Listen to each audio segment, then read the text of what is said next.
Hey guys, what's up? I'm Jake. And I'm Andrew. And we're the 501 Whiskey Club, and today we're going to be doing a review of Knob Creek 12 Year. So obviously this is age stated 12 years, and it comes from the Beam Suntory Distillery. It is a Jim Beam product. It is at 100 proof, and it is classified as a straight bourbon. And believe it or not, somehow, and I guess it's not that I disagree with it, it just surprised me. It won second place for overall whiskey of the year from Whiskey Advocate. So it's a pretty big deal, I guess, that they won that. It caught me off guard. We'll say that much. And I do think it is a really good bourbon. I've always compared it kind of to my Four Roses single barrel. Had it for a little while, but we just never got around to reviewing it. Have you had this that you remember? Maybe here, once or twice. Probably so. Yeah, I have the Knob Creek 9. Yeah, I think it's I've had that. pretty solid pour of whiskey, and I mean, God, that synthetic cork is insane. It's like that Booker's bottle. You almost punched yourself in the face. I know. I swear it's a Jim Beam thing, because this is, from their distillery. yeah, So is that Booker's is really Booker's bad. or wherever the Booker's is. I feel like I'm going to cut myself every time I open the Booker's bottle. Yeah. But I need to get one of these because I actually just recently broke one of my corks, and it's tragic because it's still sitting in my cabinet with a half broken cork in it because I don't have an extra cork yet.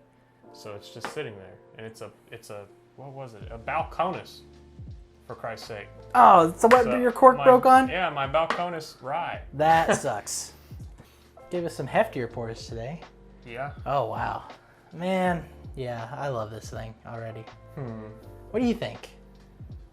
You seem a little more apprehensive than I am on it. I mean, it smells like bourbon. Fair enough. Well, I'll tell you this much. It's 77% corn on the mash bill as well as 13% rye and 10% malted barley. So that's kind of what our makeup is here on this. It's good, I think. Mm-hmm. Now this does come in at an MSRP of $60.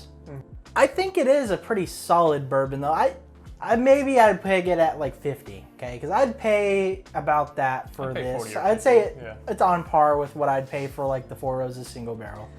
And Now, it's the thing though to consider is that it's 60 now. Yeah, that's true. Now that it's won the just award. got second, yeah. So there's no doubt in my mind that it will go up in price. It's like our 1792 Full Proof. Yeah. That one, who was it? Jim Murray's Yes, number last one. year. Yeah, so the whiskey Bible. it used to be I we could have find on that screen. bottle everywhere, the 1792 Full Proof. I was able to find it pretty much everywhere around us anyways. I don't know about you guys, but then all of a sudden that review came out, and I'm not lying, they had like shelves on shelves of it at my local store, and it was gone within like a week. Mm-hmm. So, I mean, They didn't just have it. Yeah, they had it on like front of store displays on barrels, just bottles on bottles on bottles of it for the longest time.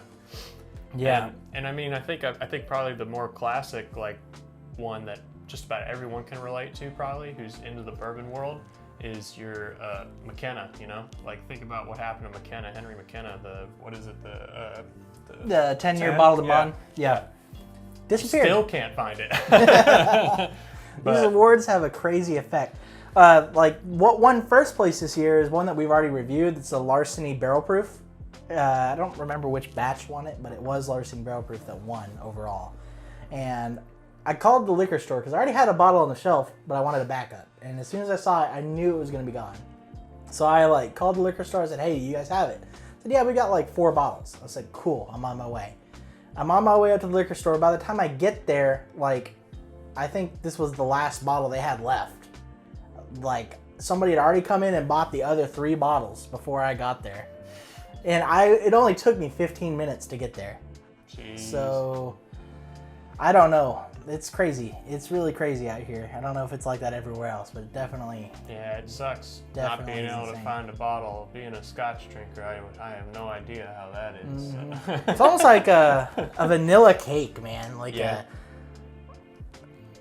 Get a weird blueberry note too, right off the. It is on the cakey. back end. It is kind of cakey. Almost like a blueberry I muffin, I'm maybe. getting rye on it. That little bit of rye that's in it is coming. On the strong back on end, me, I'm yeah. getting that. Yeah, it's definitely spicier, and the proof comes through on the palate too. I'm not gonna lie, it's 100 proof. Okay. So it's right in that middle of the road proof I like. That's about That's where like where I like my. start. Yeah, that's about where I start with bourbon. Is about 50% or 100 proof. That's kind of where I like to be.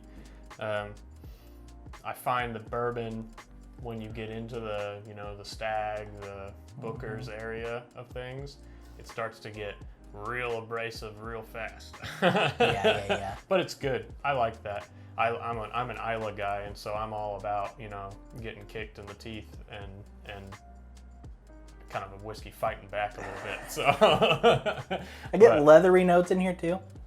I'm getting a lot. It's cakey. It's like dry leather though. It's like a real dry. Cakey. It's got that rye on the back end, like he was talking about. And there's something else that's really distinct. There's almost like a citrusy note, which is kind of odd for a bourbon. It's very, very nuanced, but it's... Yeah, kind of like orange zest, like orange peels. Yeah, like you're making an old fashioned or something. Yeah, that's kind of what it's... Yeah, it's kind of reminding me of like drinking an old fashioned. Yeah. Which, if you like old fashions, this might be the whiskey to go to. With that kind of review. Like, this is the kind of... Now that you say that, like this would be a really, really good bourbon in an old fashioned. Yeah, absolutely. And it's got that...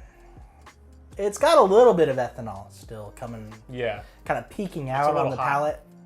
But I think they did a really good job subduing that and letting the flavor take over, which I think is a big deal in like a really, really, I guess, strong whiskey. Yeah. Something strong enough to make the Whiskey Advocate Whiskey of the Year list.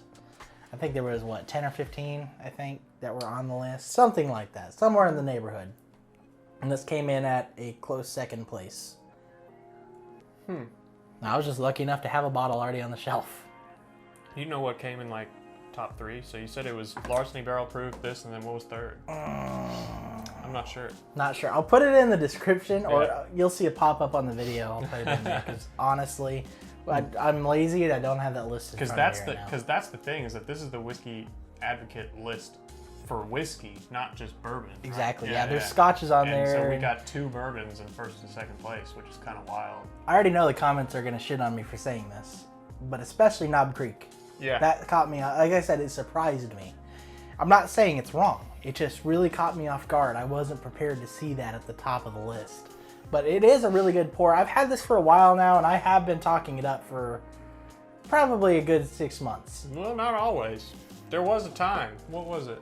I don't like the single barrel. The single, that's what it was. I don't like the single barrel reserve that much. It's grown on me. It's not terrible. It's just a really, run-of-the-mill, easy-to-find bourbon. It comes in at 120 proof, somewhere in the neighborhood. It's a little hotter, but it's just not the same at all. And your most recent, you're having revelations with whiskey all over the place here lately with your Bullet revelation and your... Look at the bottle of Bullet. It's almost gone. Well, that's another conversation for another day. Maybe another video soon. Stay tuned. But I think it's a good pour of whiskey, and I wouldn't mind paying it, I guess, in comparison to some of the other things that are in that price range. Yeah, I think that it's good for the price range. Yeah. Yeah. It's nothing, there's nothing like, outstanding about it to me. Like, there's nothing that puts it above the rest, But I think it checks the boxes. But, yeah, it does what it's trying to do very well. Yes. And so, and there's something to that, If that's what you're looking for, if you're looking for just a good, solid bourbon, like we said, this would be a great old-fashioned whiskey, which, to be a great old-fashioned whiskey, you need to be a great bourbon. And so it's like, because at the end of the day, as much as an old-fashioned may be a cocktail, it's probably the closest thing to just straight liquor that a cocktail can get. It's true. And so it's true. It is a really good bourbon. I think that it's great. Like you said, it's got that rye, it's got that citrusy notes. And it checks I'm not all getting the leather as much. I am getting sweet though off of it, the corn sweetness and whatnot. It has everything that you're looking for in a bourbon, in my opinion. Yeah, absolutely. And I agree. And I think that, like you said, it checks all the boxes, even just all the boxes as far as what a really good bourbon is. Now, granted, there's always something better. And I think that we're going to find that anyways. Yeah. It's just all a matter of opinion. It's totally subjective. So that's why it's always said, the whiskey you like to drink is, the the best whiskey is the one you like to drink the way you like to drink it, according to like the Whiskey Tribe. And I think it's a really good one to follow because it's true.